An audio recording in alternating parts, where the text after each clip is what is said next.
El 28 de marzo de 2026, exactamente a las 4:30 de la mañana, el silencio de la frontera norte de Israel no solo se rompió, sino que fue físicamente triturado por el inicio de la mayor ofensiva terrestre desde 1982.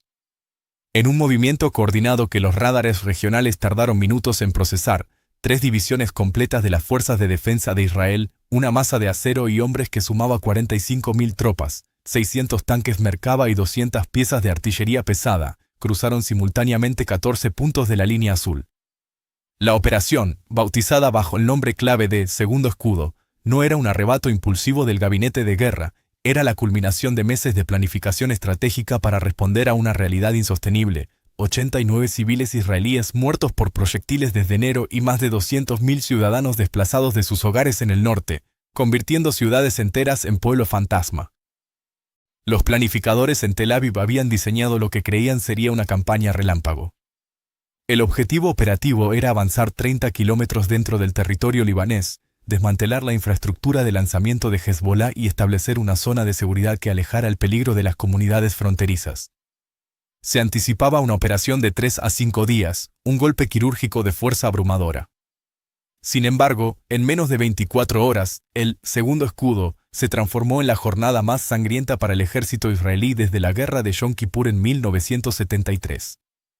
Al llegar la medianoche de ese primer día, la realidad era una herida abierta. 350 soldados israelíes habían muerto y más de 800 resultaban heridos en un terreno que Hezbollah había convertido en una trampa tridimensional de hormigón y fuego. La invasión comenzó bajo un cielo saturado por 5.000 proyectiles de artillería que impactaron en posiciones sospechosas de la frontera en apenas 30 minutos. Los cazas F-15 y F-16 barrieron los cielos golpeando depósitos de armas identificados por drones durante semanas de vigilancia.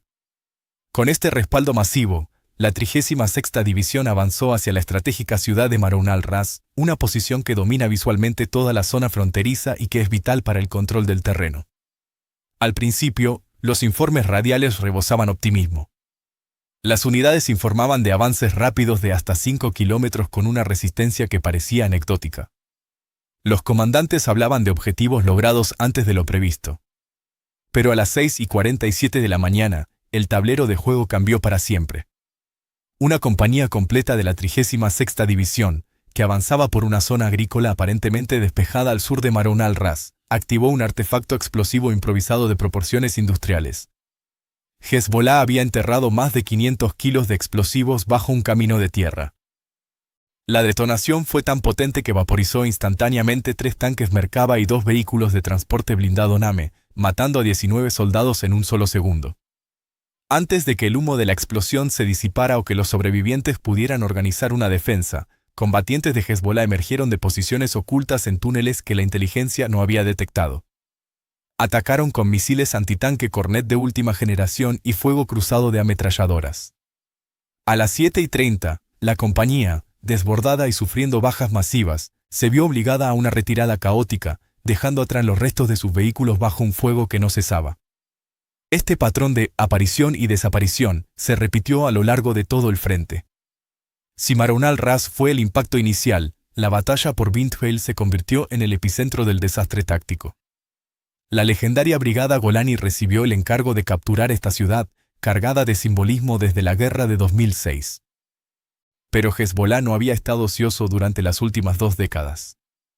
Habían transformado cada sótano, cada callejón y cada edificio de la ciudad en una fortaleza reforzada con concreto y acero.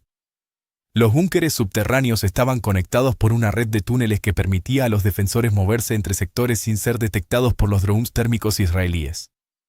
Cuando las unidades de vanguardia de la Golani entraron en los suburbios a las 10 de la mañana, se toparon con una resistencia que anulaba su superioridad tecnológica. Hezbollah no luchaba por el terreno, luchaba desde el terreno. Los equipos antitanque disparaban desde los pisos superiores de edificios aparentemente vacíos y desaparecían por trampillas antes de que los helicópteros Apache pudieran fijar un blanco. Al mediodía, el combate se había degradado a una pesadilla urbana de habitación por habitación. Los ingenieros israelíes intentaron abrir brechas en las paredes para evitar las calles minadas, pero descubrieron que los edificios mismos estaban cargados con explosivos de demolición listos para ser detonados cuando las tropas entraran. A las 2 horas, la brigada Golani sumaba 23 muertos y apenas había logrado avanzar 300 metros dentro del casco urbano. A las 4 horas, el mayor general Yair Golan, comandante del Comando Norte, convocó una conferencia de emergencia con sus jefes de división. Los informes eran uniformemente sombríos. La inteligencia israelí había estimado la fuerza de Hezbolá en la zona de invasión en unos 5.000 combatientes. La realidad sobre el barro indicaba que las FDI se enfrentaban a una masa de entre 15.000 y 20.000 efectivos. Hezbolá no solo había reforzado sus líneas en secreto, sino que había indigenizado su cadena de suministros, fabricando piezas y municiones dentro de complejos subterráneos que los bombardeos aéreos no podían alcanzar. El consumo de munición de los tanques y la artillería israelí estaba superando todas las tasas planificadas, ya que los objetivos requerían múltiples impactos directos para ser neutralizados. Además, pequeños equipos de infiltración de Hezbolá estaban operando detrás de las líneas de avance, atacando convoys de suministro y obligando a desviar fuerzas vitales para proteger la retaguardia. Ante esta situación, Golan ordenó detener el avance, consolidar las posiciones actuales y prepararse para una posible retirada si el ritmo de bajas no disminuía.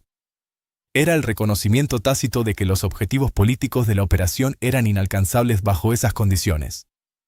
Pero detenerse no significó estar a salvo. Hezbolá, detectando el cambio en el impulso israelí, lanzó contraataques diseñados para infligir el máximo daño psicológico. Cerca de Marona al-Ras, una posición de la 31ª División fue asaltada tras un bombardeo preciso de morteros que inutilizó los vehículos de mando. La batalla cuerpo a cuerpo duró 90 minutos bajo la luz de las bengalas. Cuando los atacantes se retiraron a las 7 horas, la unidad israelí había perdido otros 31 soldados.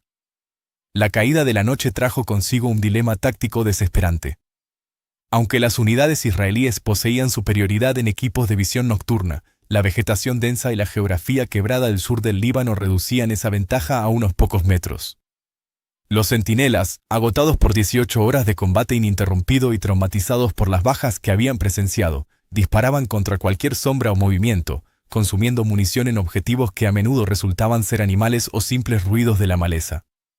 El estrés acumulado degradó la efectividad de combate y generó incidentes de fuego amigo que aumentaron la tensión psicológica en las trincheras improvisadas. Mientras el recuento de muertos se confirmaba en 350 al anochecer, el shock en la sociedad israelí se transformó en un aire incandescente. ¿Cómo era posible que una operación que esa misma mañana se vendía como un éxito rotundo hubiera resultado en el mayor número de funerales militares en un solo día en más de medio siglo? Las familias inundaron los centros de notificación y las plazas de Tel Aviv se llenaron de manifestantes exigiendo una retirada inmediata o, por el contrario, el compromiso de una fuerza abrumadora que terminara la operación sin importar el costo. A las 9 horas, el primer ministro Benjamín Netanyahu se dirigió a la nación desde Jerusalén. Con un rostro visiblemente desencajado por el cansancio y la gravedad de las cifras, reconoció que había sido el día más duro que los soldados israelíes han enfrentado en 50 años, pero defendió la necesidad de continuar hasta destruir la infraestructura militar de Hezbolá. Su discurso, sin embargo, no logró calmar la ansiedad de un país que empezaba a ver paralelismos aterradores con la inconclusa guerra de 2006. Los analistas estratégicos advirtieron que Israel estaba extendiendo sus capacidades al límite, manteniendo frentes abiertos en Gaza y el Líbano de forma simultánea. Al amanecer del 29 de marzo, las fuerzas de invasión se encontraban en una posición precaria, mantenían apenas una franja de entre 3 y 8 kilómetros dentro del Líbano, lejos de su objetivo original en el río Litani, y dependían totalmente del apoyo aéreo constante para no ser sobrepasadas. La infraestructura de Hezbolá había resultado ser mucho más extensa y mejor defendida de lo que cualquier satélite había mostrado.